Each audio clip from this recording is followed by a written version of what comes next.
교회에서 흔히 그리고 종종 은혜로 합시다.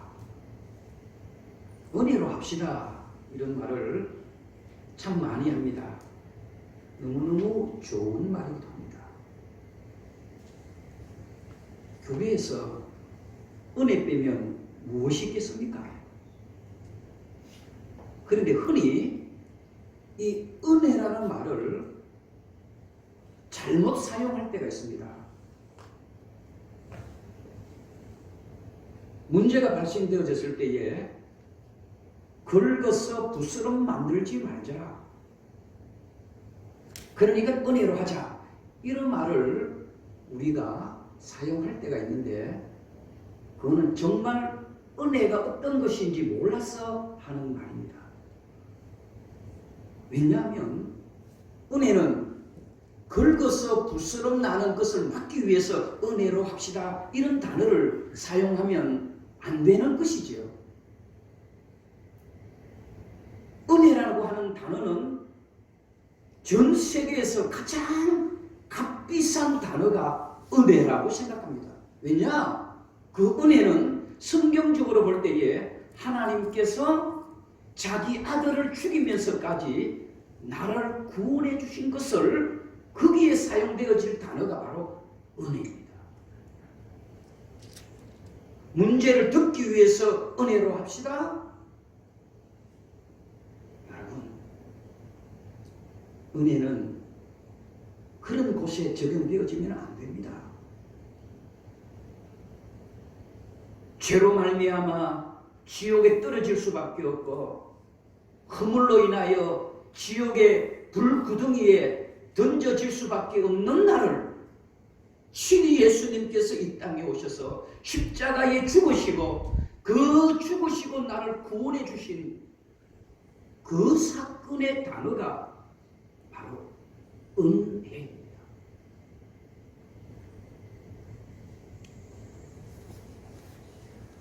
그런데 사람들은 또 예수님을 믿는 사람들은 예수님 믿기 전의 은혜와 예수님 믿고 나서 은혜는 완전히 달라져야 합니다.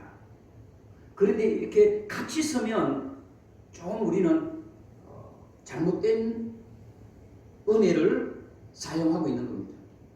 예수님 믿기 전의 은혜와 예수님 믿기 이전의 은혜는 완전히 구분되어져야 합니다.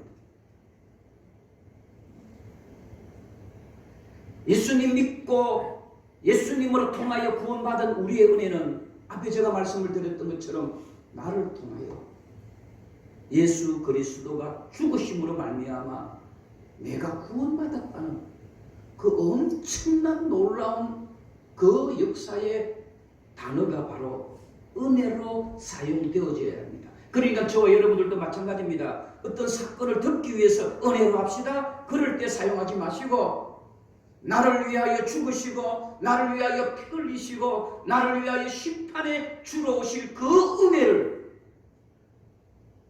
이런 은혜를 저와 여러분들이 누릴 수 있는 우리 교회 모든 성도들이 되어지기를 주님의 이름으로 축복합니다. 사도 바울은 하나님의 은혜를 결국 깨달았습니다. 그 은혜가 얼마나 큰 것을 오늘 본문을 통해서 살펴보려고 합니다.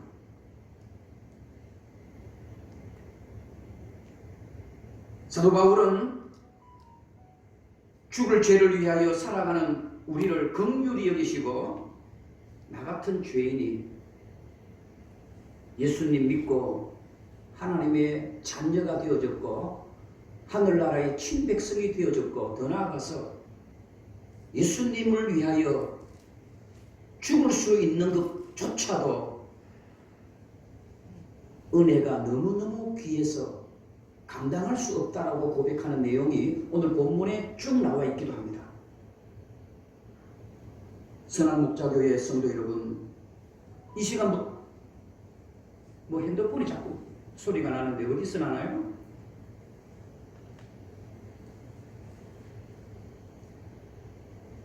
저와 여러분들만큼이라도 이 은혜라는 단어는 예배 드릴 때마다 그 은혜가 생각나고, 기도할 때마다 은혜가 생각나고, 찬송할 때마다 은혜가 생각나고, 주의 몸된 교회를 섬길 때마다 이 은혜를 생각해서 하나님 앞에 올바른 믿음 생활하시기를 또한 주님의 이름으로 부탁하고 축복합니다. 저는 오늘 본문을 통해서 첫 번째로 보려고 합니다. 사도 바울은요, 이 은혜를 얼마나 감사하는지 모릅니다. 바울은 이 은혜 때문에 이방인들을 위한 사명자 된 것을 감사하고 있습니다.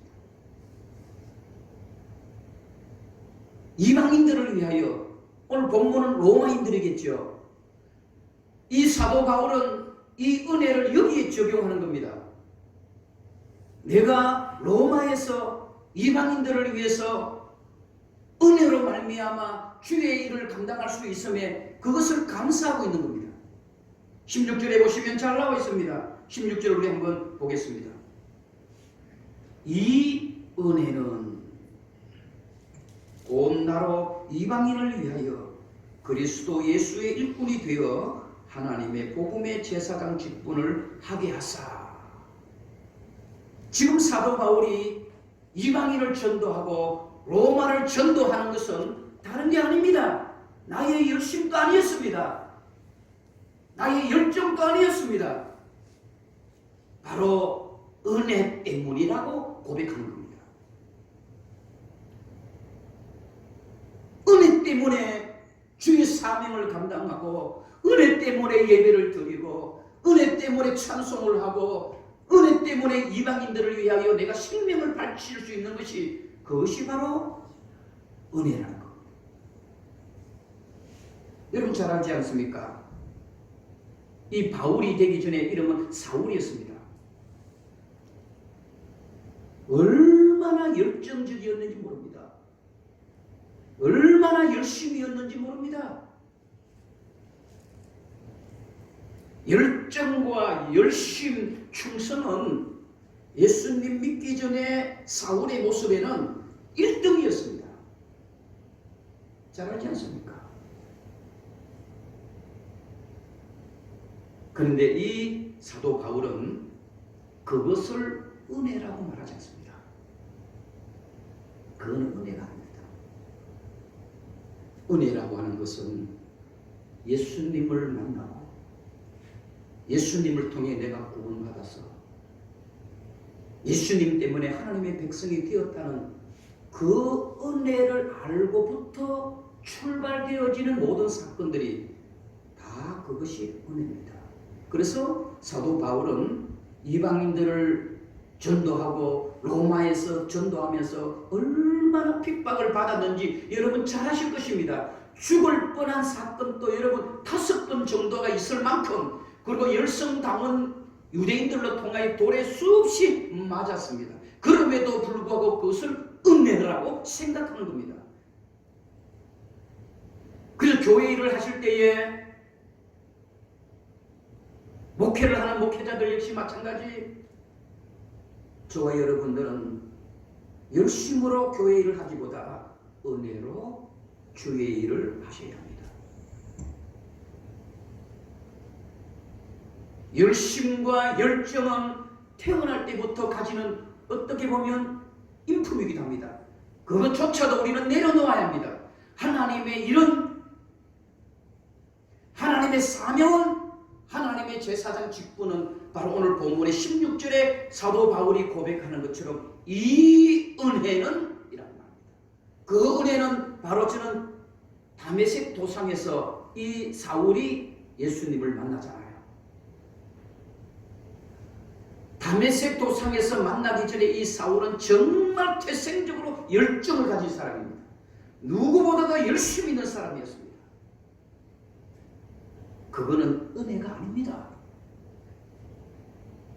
그건 은혜가 아닙니다. 은혜는 다메섹 도상에서 예수 그리스도를 만난 거기에서부터 시작이 되어지는 겁니다. 그래서 예수님께서 다메섹 도상에서 여러분 사울의 눈을 가려놓은 것은 바로 그겁니다. 사무엘의 눈을 왜 가렸습니까? 세상의 것들을 못 보게 하는 겁니다. 나중에 그의 눈을 보게 했지요. 이제는 누구의 것을 보게 하는 겁니까? 예수님을 보게 하는 겁니다. 그래서 은혜는 무엇인가? 세상의 것들을 눈을 감고 예수 그리스도를 보게 하는 것이 은혜인 겁니다.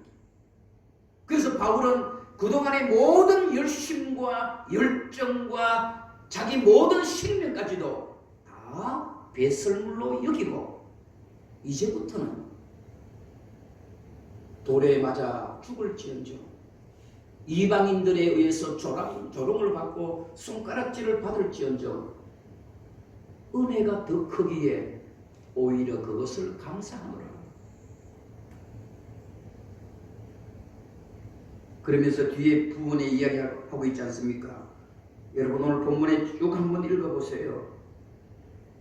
로마 사람들입니다. 16절 뒤에 이야기하고 있죠. 다시 한번 보겠습니다. 16절 뒤에입니다. 이 은혜는 그러면서 뒤에 말합니다. 하나님의 복음의 제사장 직분을 하게 하사 이방인을 제물로 드리는 것이 성령 안에서 거룩하게 되어 받으실 만하게 하려 하심이라. 이 말은 여러분들 잘 이해할 수 있도록 제가 말씀을 드립니다. 내가 왜 은혜로 로마의 사람들에게 복음을 전하는가? 로마 사람들이 하나님이 받으시기에 합당한 제물로 내가 만들겠다. 와, 너무너무 소중한 고백입니다. 지금 이방 사람들은 하나님을 안 믿습니다. 예수님을 안 믿습니다. 오히려 반대로 예수님을 믿는 사람들을 핍박하고 예수님을 믿는 사람을 죽이는 그런 사람들입니다. 그럼에도 불구하고 이 사도 바울은 내가 하나님의 은혜가 너무 크기에 내가 그 자리에 들어가서 이제는 이 로마 사람들을 하나님이 받으실 만한 제물로 만들겠다 이 말이에요.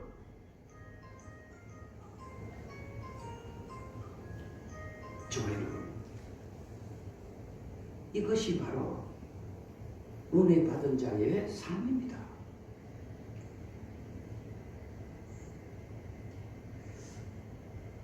바울만 하나님의 은혜를 받았다고 생각하십니까? 저는 이 말씀을 준비하면서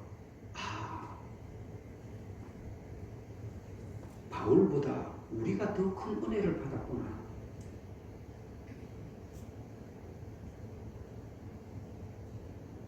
바울보다 우리가 더 큰 은혜를 받았다는 것을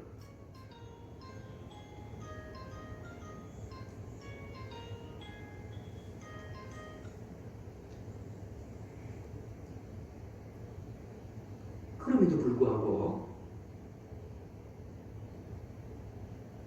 우리는 하나님 앞에 바울과 같은 이런 은혜의 삶이 없다는 것을 저는 말씀을 준비하면서 또 깨닫게 되었습니다.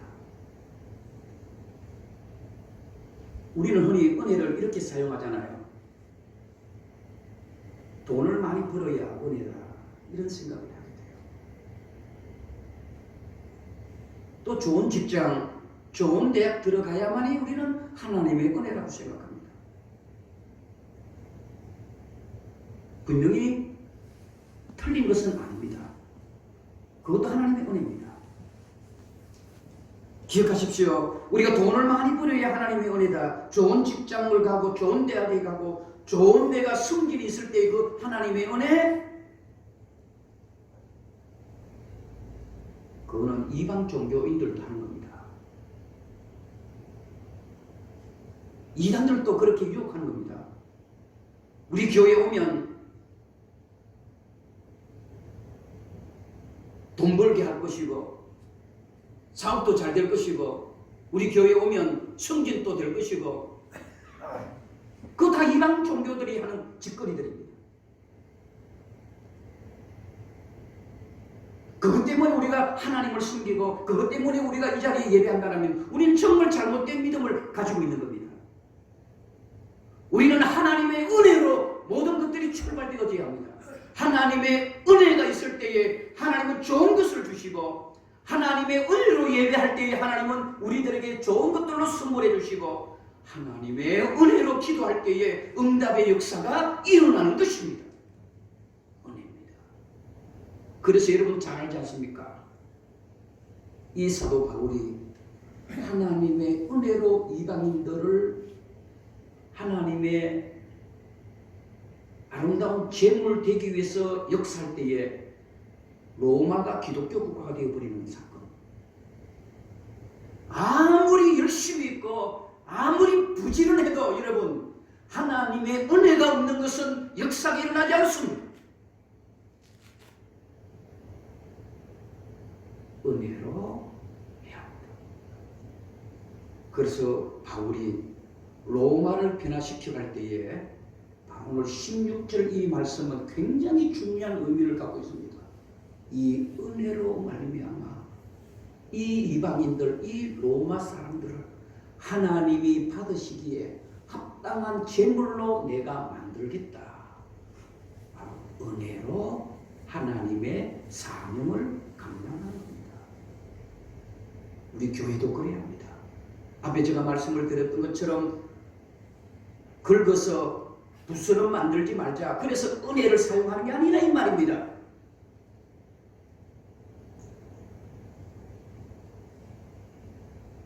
바뀌어야 합니다.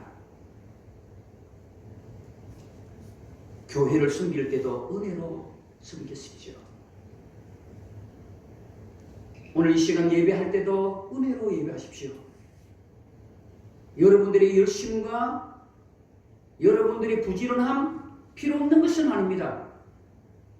그러나 여러분, 은혜로 하지 않는 예배는 역사가 일어나지 않습니다. 사도 바울만큼 여러분 열성 있고 열정이 있었던 사람 어디 있습니까? 기독교인들을 죽이는데 앞장섰던 사람이었습니다. 예수님을 믿는 사람을 죽이는데 1등이었던 사람이 여러분 사도 바울이었습니다. 그러나 거기는 절대로 역사가 일어나지 않습니다. 다메섹 도상에서 예수님을 만난 그 은혜로 바울이 사명을 감당할 때에 전 유럽이 변화되어지는 역사가 일어났던 것처럼 말입니다.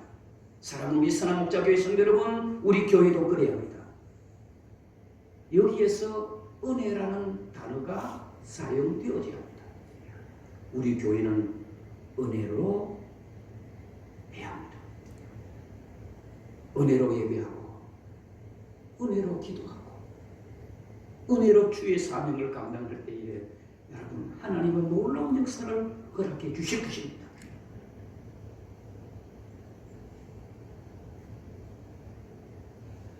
바울 역시도 참 자기 인생을 뒤돌아보면 태생 자체가 드러나기를 좋아했던 태생이었습니다. 자랑하기를 좋아했던 사람이기도 합니다. 성경에 그렇게 기록되지는 않았지만은 전체의 어떤 분위기를 보면 그가 공부를 참 많이 했지 않습니까? 지금으로 보자라면 바울을 따라갈 수 없을 만큼의 많은 학문을 가진 사람이 바로 바울이었습니다.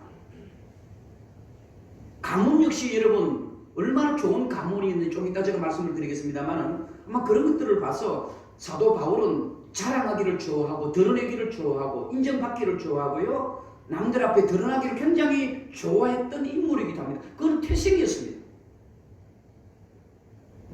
또 좋은 태생이 있죠. 열심히 일하고 부지런함이었습니다.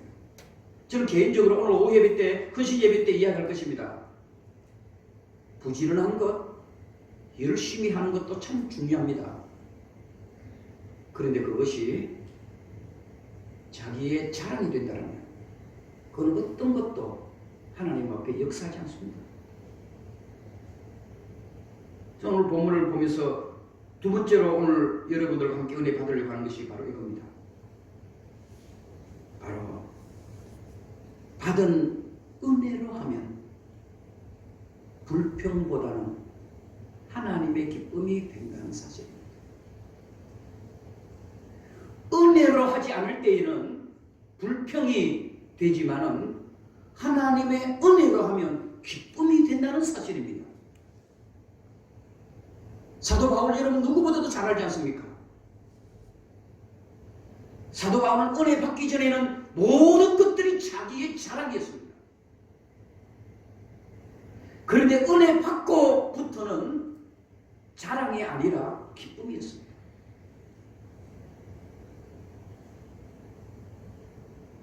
한번 여러분 살짝 스스로 질문해 보십시오. 기도를 잘하려고 하십니까? 자랑입니다. 기도를 잘하려고 하지 마십시오. 은혜로 하십시오. 은혜로 하세요. 목사님 저 설교 잘하려고 하면 안 됩니다. 은혜로 주의 복음을 전할 때에 하나님은 역사하십니다. 주의 몸된 교회를 섬길 때에 여러분 잘하려고 하지 마십시오. 은혜로 하려고 하십시오. 은혜로 해야 합니다. 은혜로 하지 않으면 모든 것들이 불평하고 원망스럽고 남에게 손가락질하고 부정적인 것이 됩니다. 그런데 은혜로 하면요, 사도 바울이 어땠습니까? 비록 로마의 또 이방인들에게 복음을 전하면서도 그는 절대로 불평하거나 원망하지 않았습니다. 오히려 그것을 자랑으로 생각하고 그것을 기쁨으로 생각했지 않습니까? 앞에 제가 말씀을 드린 것처럼 바울은요, 누구보다도 자랑할 것이 깔려있는 밑바탕에 그냥 깔려있는 그런 바울이었습니다. 여러분 잘 아시는 것처럼 그의 신분도 여러분 얼마나 아름다운 신분의 사람이었습니까? 가마리엘 문하생이었고 로마의 시민권을 갖고 있었고 유대인 중에 유대인이었고 히브리인 중에 히브리인이었습니다. 그리고 그의 학위가 4개 정도를 갖고 있을 만큼 인문학, 철학, 신학 모든 학문에 가장 뛰어난 자랑거리가 차고 넘치는 사람이 바울이었습니다. 어디 하나 남에게 뒤질 것이 없는 사람이 바로 바울이었습니다. 그런데 하나님의 은혜로부터는 그의 모든 것들을 내려놓기 시작했습니다. 목사님 저도 가끔씩 이런 생각을 했었어요. 제가 이것을 깨달은 지 얼마 안 돼요. 내가 뭐 가끔씩 친구 목사들이나 주위 목사들 이렇게 만나면 좀 부끄러운 모습이기도 합니다. 하나님 앞에 이 시간 통해서 다시 한번 회개하기도 하고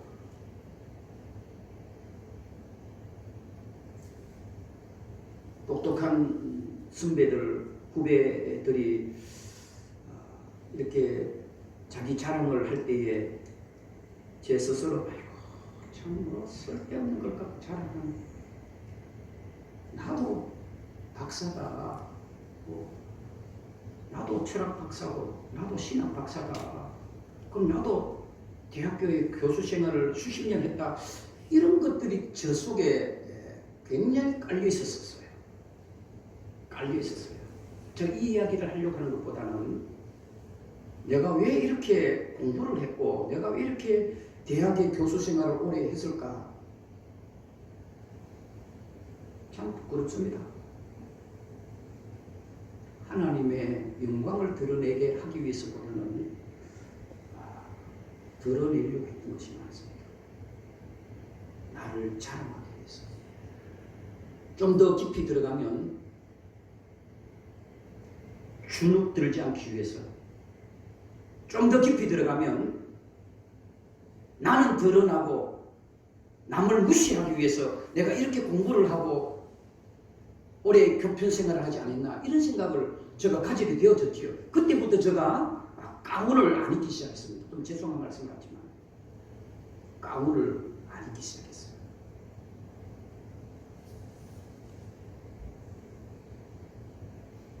바울은 그것입니다.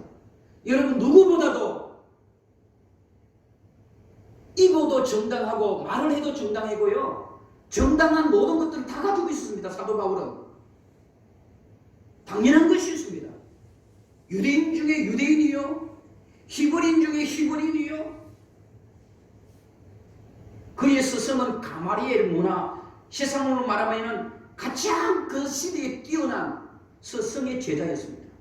율법으로는 완전한 자였습니다. 그런데 하나님의 은혜를 알고부터는 그것을 배설물로 여긴다. 꾸중물처럼 보여진다 이 말입니다. 오히려 여러분 본문에 보시면 내가 이방인들 로마에 가서 내가 죽을지언정 그들을 변화시켜서 하나님의 제물로 하나님이 받으시는 아름다운 제물 되게 하는 것이 나는 더 큰 기쁨이고 그것이 내 목적이다. 이렇게 고백하고 있는 것입니다. 이 당시에 로마는요. 이스라엘 백성들을 어떻게 취급했는지를 알면 여러분 이해되어집니다. 로마의 중심은 그 시대의 세계의 중심이었습니다. 로마는 이 사도 바울 시대의 세계의 중심지였습니다. 그리고 이스라엘은요, 로마 사람들이 볼 때 어떻게 봤냐면 쓰레기처럼 취급을 했어요. 이스라엘 백성들, 이스라엘 나라를요, 쓰레기처럼 세상 말로 말하면 민족으로 생각을 안 했습니다. 그런데 그곳에서 어떡합니까? 누구를 발견하게 됩니까? 사도 바울이요. 여러분, 이 굉장히 중요한 부분이 나중에 제가 설교할 기회가 또 오겠습니다만은 로마가 이스라엘을 지배했잖아요. 로마가 이스라엘을 지배했습니다. 그때의 로마의 군인들이 이스라엘을 많이 다스렸습니다. 고넬료라고 하는 사람은 기억하실 것입니다. 많은 이스라엘 백성들이 감옥에 들어가 있었습니다. 그래 감옥에 들어가 있을 때에 그 감옥을 지키는 사람들이 누구였냐면 로마 군인들이었습니다. 그들이 간접적으로 바로 예수님을 거기서 만나게 됩니다. 로마 군인들이에요. 바울과 실라도 여러분 아시죠? 바울과 실라가 감옥에 들어가 있을 때에 그 감옥을 지키던 사람이 누구신지 아세요? 바로 로마 군인들이었습니다. 그러면서 바울과 실라가 하나님을 찬송하고 예수님을 찬송하고 있잖아요. 그런 것들을 로마 군인들이 간접적으로 그것을 받아들인 겁니다. 어떻게 감옥에 있는 이런 군사들이 불평하지 않고 원망하지 않고 오히려 하나님을 찬송하고 예수님을 찬송하잖아요. 그러니까 그 군인들이 드러내지는 않았지만은 마음으로는 예수님을 들었던 겁니다. 그래서 그 군인들이 자기의 군생활을 끝내고 어디로 돌아갑니까? 로마로 돌아갑니다. 그렇죠? 로마에 돌아가서 예수 그리스도를 소개한 겁니다. 그러면서 로마의 사람들이 한두 명이 예수님을 믿기 시작한 겁니다. 그래서 로마에 어떤 사람들이 있었냐면 로마 기독교인들이 생긴 겁니다. 로마에서 예수님을 믿는 것은 죽는 겁니다. 로마에서 예수님을 믿는 것은 사형선고입니다. 그건 어떤 것도 여러분 이해되지 않는 부분들입니다. 지금 이슬람 국가에서 기독교를 믿으면 바로 총살을 시키는 것과 같은 겁니다. 로마에서 기독교를 믿는다, 예수님을 믿는다, 그건 생명을 내놓아야 합니다. 그럼에도 불구하고 로마 기독교인들이 생겨나기 시작했습니다. 그래서 그 중심의 역할을 바로 이 사도 바울이 가지고 그랬던 거예요. 그들과 중심으로 뭡니까? 예수님이 받으시기에 제물은 되어져 있는데 올바른 제물이 안 되어져 있었거든요. 예수님에 대해서는 알고 기독교에 대해서는 알지만 아직까지 그들이 정확한 무엇이 없었어요? 은혜가 없었던 겁니다. 그래서 오늘 16절에 은혜로 내가 그들에게 가서 이 은혜를 하나님이 받으시기에 합당한 제물로 내가 만들겠다라고 하는 이유가 거기에 있는 겁니다. 자, 본문으로 다시 돌아갑니다. 은혜 받기 전에는 자기를 자랑하는 겁니다. 그러나 은혜 받고 난 이후에는 하나님을 자랑하는 겁니다. 예수님을 자랑하는 겁니다. 교회마다 불평이 없고 불만이 없는 교회 어디 있겠습니까? 제가 10년 전에 교회를 개척했을 때부터 그랬습니다. 10년 전에 제가 교회를 개척했을 때도 여러분 몇 명이 없을 때도 불평하고 원망이 있었습니다. 왜 그랬을까요? 은혜가 없으면 그렇습니까? 은혜가 없으면. 여러분 교회 일을 하시면서 불만이 섞여 있었습니까? 은혜가 없어서 그렇습니다. 은혜가 있으면 힘들고 어려워도 감사하고 있습니다. 바울이 그랬습니다. 죽을 뻔 5번 하고 가는 곳곳마다 돌을 던지고 가는 곳곳마다 이 바울을 죽이려 하는 무리들이 얼마나 많았는지 모릅니다. 그럼에도 불구하고 이 바울은 은혜로 이 일을 시작하니까 오히려 그것이 기쁨이 되어지고 감사가 되어지고 즐거움이 되어졌다는 말입니다. 교회에 불평이 있고 불만스러운 이야기가 많은 것은요, 간단합니다. 은혜가 없기 때문입니다. 은혜가 부족하기 때문에 그렇습니다. 우리들이 시험을 당할 때도 마찬가지입니다. 우리가 왜 시험을 당합니까? 은혜가 없는 사람들로 통하여 시험을 당하는 겁니다. 바울을 죽이려고 했던 사람들이 다 그런 사람이었습니다. 바울을 죽이려고 했던 모든 무리들이 다 은혜 받지 못한 사람들이었습니다. 그 은혜 받지 못한 그 은혜는 예수님이 나를 위하여 십자가에 죽으셨다는 이 사실을 모르는 사람들이 바로 바울을 죽이려고 한 겁니다. 우리 교회를 핍박하는 이 세상에 많은 사람들이 바로 그런 겁니다. 나를 위해서 예수님이 죽으셨다는 그 은혜를 안 바라면 절대로 교회를 핍박할 수가 없습니다. 말씀을 맺으려고 합니다. 우리들이 살고 있는 이 세상에는 능력이 부족하면 갈아치웁니다. 그렇잖아요. 여러분 잘 모르시죠? 우리 학교 교수들, 제가 있을 때에 교수들만 560명이었습니다. 교수들만 560명이었어요. 물론 시간 강사들까지 합쳐서 그렇겠습니다만 매 학기마다 교수 평가를 합니다. 강의 평가를 합니다. 강의를 평가해서 기준치가 안 되면 여러분 갈아치워버립니다. 교수들이요 얼마나 여러분 힘든지 모릅니다. 물론 여러분 세상에서 존경을 받고 사람들에게는 인정을 받는다 할지라도 여러분 보이지 않는 그런 어려움이 있는 거예요. 학생들이 평가를 하는 거예요. 교수를 평가하는 겁니다. 평가 점수를 매기는 거예요. 그러다 보니까 뭡니까? 교수들이 학생들에게 잘 보이려고 뭘 하는 겁니까? 학점을 주는 겁니다. 왜냐하면 학생들에게 성적을 주는 것은 대통령도 받지 못해요. 교수들의 고유 권한입니다. 평점을 주는 것은. 내가 좋은 평가를 받기 위해서 저 학생이 성적이 여러분 나쁘게 나와야 됨에도 불구하고 내가 좋은 평가를 받기 위해서는 좋은 점수를 주는 겁니다. 그러다 보니까 여러분 올바른 사제관계가 없는 겁니다. 그냥 점수로 보여지고 모든 것들이 평가로 보여지는 겁니다.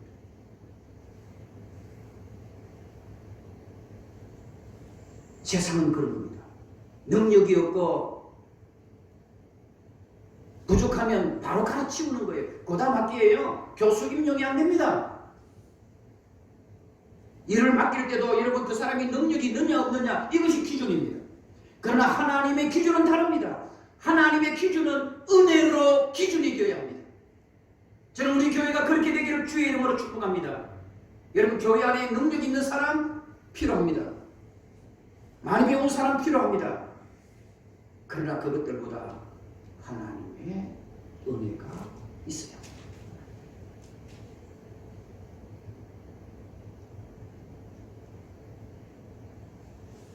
고린도후서 10장 8절에 보시면 사도 바울은 이렇게 말합니다. 주님께서 주신 것에는 너희를 파려고 하신 것이 아니요 세우려고 하신 것이라.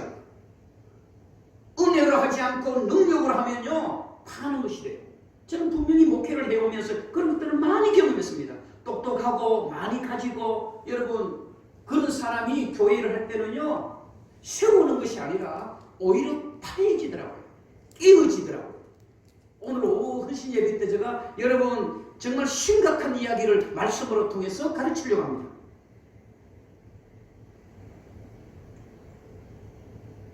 고린도후서 10장 18절에 말합니다. 옳다 인정함을 받는 자는 자기를 칭찬하는 자가 아니라 오직 하나님 앞에 칭찬받는 자가 되어야 할지니라. 바울이 고백하는 겁니다.